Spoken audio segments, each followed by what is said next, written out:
Hey everybody, welcome to Always Bored Never Boring. I love horror, myths and folklore, horror movies, especially gothic horror movies, and cooperative games. So it's not that surprising that Horrified from Ravensburger ranks as my third favourite game of all time. It's simple, accessible, has a way to ramp up the difficulty, and you can mix and match monsters to get different gaming experiences. All of that is wrapped in an awesome theme that sees you and your friends defending a town from famous Universal Studios monsters such as Dracula, Frankenstein's monster and the werewolf. I love Horrified so much that when Ravensburger created a standalone sequel, Horrified American Monsters, I had to own it as well.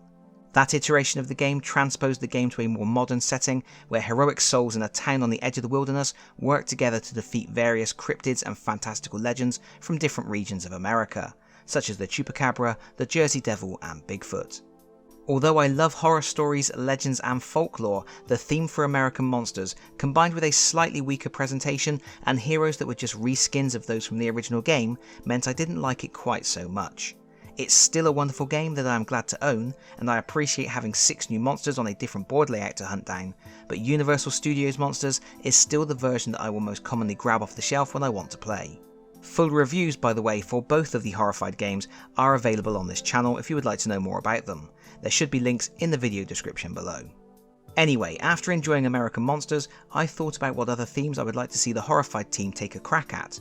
There were 4 that immediately sprang to mind. The first was UK legends. I think there is a lot of potential ranging from classic tales of kelpies and black dogs to newer tales like the Beast of Bodmin and the Loch Ness Monster. The second was B-movies. It would be fun to tackle aliens, giant ants, killer plants, radioactive eyeballs with tentacles and bee swarms. They just need to stay away from crap like Sharknado, and probably giant bunny rabbits. The third was Scooby-Doo. If ever a game was crying out for a Scooby-Doo edition, it's Horrified. The final idea was Greek legends, such as Medusa and the Minotaur.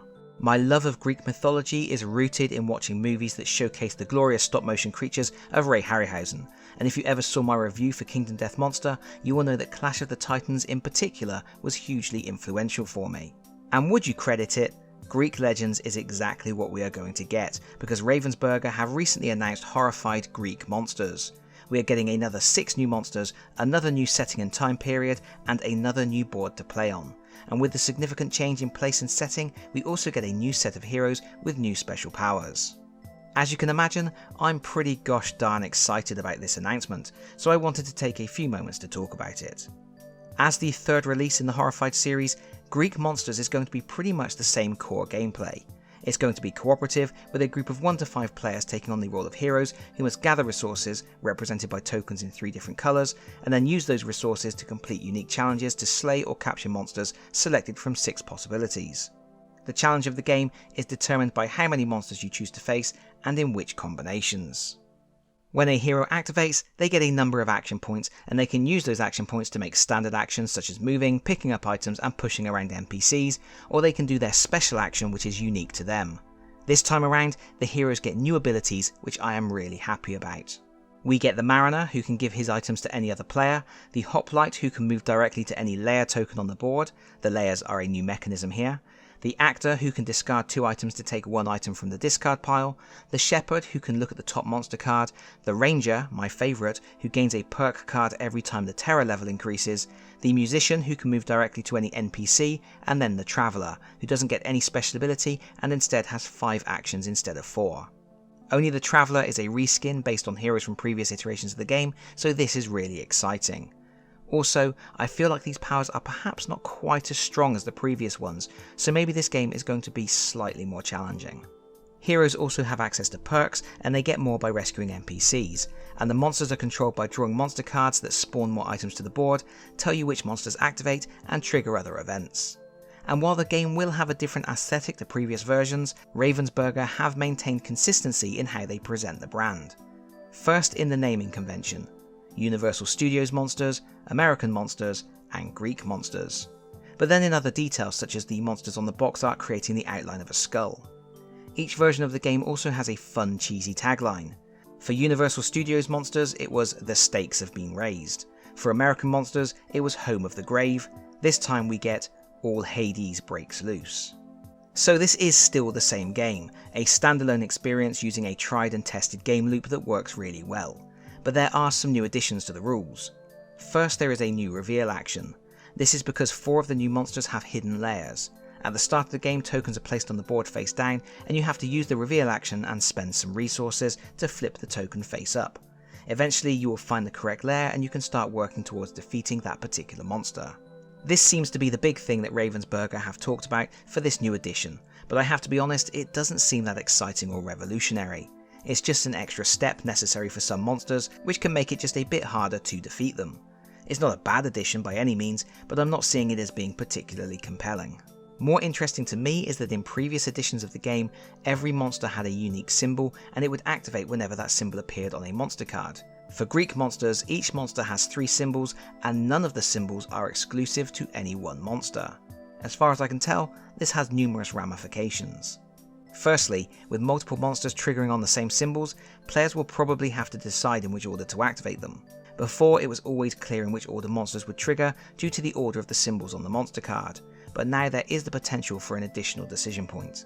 Secondly, the monster cards are a little cleaner. They achieve with 1 symbol what used to require as many as 3. Thirdly, certain monsters will always move together, and this gives you a bit more information to work with when you are planning your turns and attempting to avoid dangerous encounters. Finally, this does create the potential for expansion characters. If Ravensburger want to create an additional monster, they can do so without having to reprint existing components. They just give the new monsters combinations of the existing icons. And I'm sure there must be a few more Greek beasties they would have liked to create. And speaking of which, of course, the biggest change with Greek monsters is the selection of enemies. In Horrified, each monster has a unique minigame that you must complete to defeat them. For example, in Universal Studios monsters, you had to find a cure for the werewolf's curse, smash Dracula's coffins to force him out of his hiding spots, and make Frankenstein's monster and the Bride of Frankenstein fall in love. This means that new monsters aren't just pretty new miniatures to chase around, they bring completely different play experiences to the table. 6 new monsters from Greek mythology should be great fun. And I think Ravensburger have done a pretty good job with their selections and how those monsters are depicted. I'm not going to go through all of the monsters in depth and look at their mini-games and how to defeat them, I can do that when I review the game, but I do just want to talk about each one quickly. And please note, as much as I love legends and mythology, I am not a scholar, some of my knowledge is probably a little patchy. First up is the Minotaur, an obvious pick I doubt anyone is surprised to see.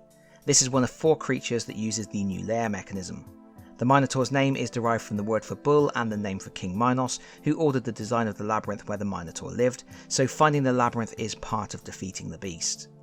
The miniature looks great. Ravensburger really upped the miniature quality between Universal Studios monsters and American monsters, and these new ones look to be of the same standard. Then we have Cerberus, the 3-headed dog that guarded the doors of Hades, famously duffed up by Heracles, or Hercules if you prefer.